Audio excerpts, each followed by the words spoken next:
അയ്യപ്പന്മാർക്കുള്ള പ്രസാദ നിർമ്മാണത്തിനും അതുപോലെ തന്നെ മറ്റ് കരാറുകാരിൽ നിന്ന് ശേഖരിക്കുന്ന കോടിക്കണക്കിന് രൂപയുടെ സാധനങ്ങൾ സുരക്ഷിതമായി സൂക്ഷിക്കാനും ദേവസ്വം ബോർഡിന്റെ പമ്പയിലെ കേന്ദ്രത്തിൽ ഇടമില്ല എന്നുള്ളതാണ്.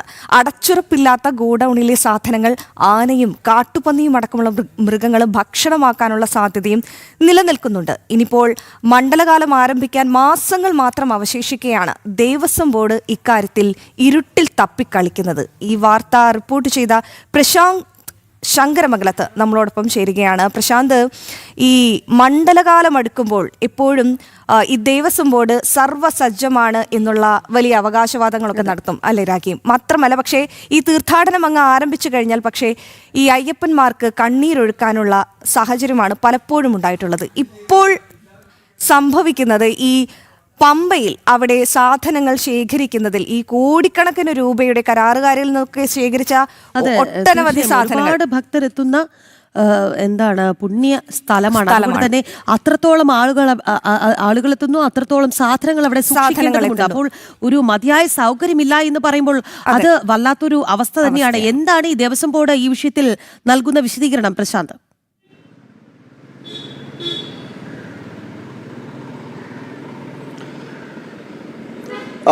രാഖി, അശ്വതി, ഈ വാർത്ത റിപ്പോർട്ട് ചെയ്തത് തിരുവനന്തപുരം ബ്യൂറോയിലെ റിപ്പോർട്ടറായിട്ടുള്ള ശ്യാമപ്രസാദാണ്. പമ്പയിൽ ഇതുമായി ബന്ധപ്പെട്ട അടിസ്ഥാന സൗകര്യ വികസനങ്ങൾ ഇല്ല എന്നത് നമ്മൾ നേരത്തെ തന്നെ പലതവണ പറഞ്ഞിട്ടുള്ളതാണ്. ഇപ്പോഴാണ് ഈ സാധനങ്ങൾ സൂക്ഷിക്കുന്നതിനുള്ള ആ സ്റ്റോർ റൂം ശരിയായ രീതിയിലല്ല എന്ന വിവരങ്ങൾ കൂടി പുറത്തു വരുന്നത്. അതായത് വിവിധ ആവശ്യങ്ങൾക്കായിട്ടുള്ള സാധനങ്ങൾ സൂക്ഷിക്കാൻ ഉപയോഗിക്കുന്ന പമ്പയിലെ സ്റ്റോർ റൂമാണ് ഇത്തരത്തിൽ നശിക്കുന്ന ഒരു സാഹചര്യം ഉണ്ടാകുന്നത്. ഇതോടുകൂടി തന്നെ നമുക്കറിയാം, ശബരിമലയിലേക്കുള്ള അവശ്യ സാധനങ്ങളെല്ലാം സൂക്ഷിക്കുന്ന ഒരു ഇടം കൂടിയാണ് ഈ സ്റ്റോർ റൂം എന്ന് പറയുന്നത്. അവിടെയാണ് ഒരു അടച്ചുറപ്പില്ലാത്ത രീതിയിലേക്കൊക്കെ എത്തുന്നൊരു സാഹചര്യം ഉണ്ടാകുന്നത്. ഇതോടുകൂടി ഉണ്ടാകുന്ന ദുരിതം എന്ന് പറയുന്നത് വന്യമൃഗങ്ങൾ, നമുക്കറിയാം ശബരിമല എന്ന് പറയുന്ന ഒരു വനമേഖല കൂടിയാണ്. ആ വനമേഖലയിൽ വന്യജീവികൾ, കാട്ടുപന്നിയായിക്കോട്ടെ, അങ്ങനെയുള്ള വന്യമൃഗങ്ങളടക്കം ഇവിടേക്ക് എത്തുകയും ഈ സാധനങ്ങൾ നശിപ്പിക്കുകയും ചെയ്യുന്നു എന്നാണ് പ്രധാനമായിട്ടും പരാതിയായിട്ട് ഉയരുന്നത്. നിരവധി തവണ ഇതുമായി ബന്ധപ്പെട്ടിട്ടുള്ള ഈ സ്റ്റോർ റൂം അതിൻ്റെ സുരക്ഷിതമായിട്ട് സ്ഥാപിക്കണം എന്നതടക്കമുള്ള ആവശ്യങ്ങൾ നേരത്തെ തന്നെ പലതവണ ഉയർന്നെങ്കിൽ പോലും അതിൽ ഒരു നടപടി അധികൃതരുടെ ഭാഗത്തുണ്ടായില്ല എന്നതാണ് ഏറ്റവും എടുത്തു പറയുന്നത്. ഇനി മണ്ഡലകാലം ആരംഭിക്കാൻ ഇനി ഒരു മാസങ്ങൾ മാത്രമാണ് ബാക്കിയുള്ളത്. ഈ ഒരു സാഹചര്യത്തിൽ ഇപ്പോഴും ഇതേ സ്ഥിതി തന്നെ തുടരുന്നത് വലിയ രീതിയിൽ ബുദ്ധിമുട്ട് സൃഷ്ടിക്കുന്നു എന്നതടക്കമുള്ള കാര്യങ്ങൾ ആണ് ഇപ്പോൾ നമുക്ക് പറയാൻ കഴിയുന്നത്. ഈ അരമണയായാലും ശരി, അതിന് വേണ്ടിയിട്ടുള്ള സാധനങ്ങളെല്ലാം അതുമായി ബന്ധപ്പെട്ട് സന്നിധാനത്തേക്ക് കൊണ്ടുപോകുന്ന എല്ലാ സാധനങ്ങളും അത് പ്രാഥമികമായിട്ട് സൂക്ഷിച്ച് വയ്ക്കുന്ന ഒരു സംഭരണ കേന്ദ്രം കൂടിയാണ് ഈ പമ്പയിലെ സ്റ്റോർ റൂം എന്ന് പറയുന്നത്. അവിടെയാണ് ഇത്തരത്തിലുള്ളൊരു ദുരിതം നേരിടുന്നത്. അത് അധികൃതർ ശ്രദ്ധയിൽ ഈ വിഷയം ഉൾപ്പെടണമെന്നതടക്കമുള്ള ആവശ്യങ്ങളാണ് ഇപ്പോൾ മുന്നോട്ട് വരുന്നത്. കാരണം ഇതിനെ ഒരു സുരക്ഷിതമായ സ്ഥാനത്തേക്ക് മാറ്റി സ്ഥാപിച്ചില്ലെങ്കിലും അതിൽ വലിയ ബുദ്ധിമുട്ടുകൾ ഉണ്ടാകുമെന്നും പറയുന്നു. മാത്രമല്ല, നമുക്കറിയാം ശബരിമലയെ സംബന്ധിച്ചിടത്തോളം പറയുകയാണെങ്കിൽ നിർമ്മാണ പ്രവർത്തനങ്ങൾ നടത്തുന്നതിന് ചില സാങ്കേതികമായിട്ടുള്ള ബുദ്ധിമുട്ടുകളെ കൊണ്ട് പല പെർമിഷനുകൾ വേണം, അങ്ങനെയൊക്കെയുള്ള ചില കാര്യങ്ങൾ നിലനിൽക്കുന്നു. അതിൻ്റെയൊക്കെ പശ്ചാത്തലത്തിലാണ് ഇത്തരത്തിൽ ഈ മറ്റൊരു സ്റ്റോർ റൂം നിർമ്മിക്കുന്നതടക്കമുള്ള കാര്യങ്ങളിലേക്ക് വൈകുന്നതെന്നാണ് മനസ്സിലാക്കാൻ സാധിക്കുന്നത്. അപ്പോഴും ഈ നിലവിലെ സ്റ്റോർ റൂം അത് സുരക്ഷിതമല്ലാതെ തുടരുന്നു എന്നത് ഏറ്റവും എടുത്തു പറയേണ്ടതാണ്. അത് ദൗർഭാഗ്യകരമായ സംഭവം കൂടിയാണ്. ഇത്തരത്തിൽ നിലയിലേക്ക് ഈ സാധനങ്ങൾ സൂക്ഷിച്ചു വയ്ക്കാൻ, സംഭരണ കേന്ദ്രം എന്ന നിലയിൽ അത് സാധനങ്ങൾ സൂക്ഷിച്ചു വയ്ക്കാൻ കഴിയാത്ത ഒരു സാഹചര്യം ഉണ്ടാകുന്നത്.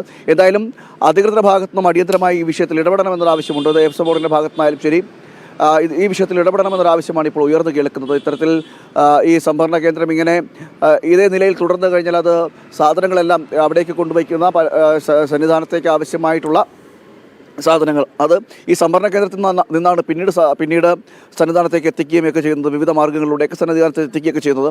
അത് ഇതേ സ്ഥിതി തുടർന്നു കഴിഞ്ഞാൽ വലിയ ബുദ്ധിമുട്ടുണ്ടാകും. മാത്രമല്ല, ഈ ഭക്ഷണ സാധനങ്ങൾ അടക്കമുള്ളവ അതിന് നിർമ്മിക്കുന്ന അടക്കമുള്ള സാധനങ്ങൾ കൂടി അവിടെ ഉണ്ടാകും, ഈ സംഭരണ കേന്ദ്രത്തിൽ ഉണ്ടാകുമെന്നാണ് മനസ്സിലാക്കുന്നത്. അവിടെ വന്യമൃഗങ്ങൾ, കാട്ടുപന്നിയും എലിയും അടക്കമുള്ള ജീവികൾ കൂടി അവിടേക്ക് എത്തുകയും ഇത് നശിപ്പിക്കുകയും ചെയ്തു കഴിഞ്ഞാൽ മറ്റ് വിവിധ രോഗങ്ങളടക്കം ഉണ്ടാക്കാനുള്ള സാധ്യതകളും തള്ളിക്കളയാനും ആകില്ല. എന്തായാലും വലിയ ആവശ്യമാണ് ശബരിമലയിലെ ശബരിമലയിലെ പമ്പയിലെ ഈ സംഭരണ കേന്ദ്രം അതുമായി ബന്ധപ്പെട്ടുള്ള അതിൻ്റെ നവീകരണ പ്രവർത്തനങ്ങളടക്കം നടത്തണമെന്നൊരു ആവശ്യം കൂടിയാണ് ഇപ്പോൾ മുന്നോട്ട് വരുന്നത്. നിലവിൽ അത് ഉപയോഗശൂന്യം അല്ലെങ്കിൽ ഉപയോഗിക്കാൻ കഴിയാത്ത നിലയിലാണ്. നിലവിൽ ഉപയോഗിക്കാൻ കഴിയാത്ത സ്ഥലത്താണ് ഇത്തരത്തിൽ സംഭരണ കേന്ദ്രത്തിൽ സാധനങ്ങൾ സൂക്ഷിക്കുന്നത്. അത് വലിയ രീതിയിൽ വന്യമൃഗശല്യങ്ങൾ കൊണ്ട് ഈ സാധനങ്ങളടക്കം നശിച്ചു പോകുന്ന സാഹചര്യം വന്യമൃഗ ശല്യമുള്ള വനമേഖലയാണ്.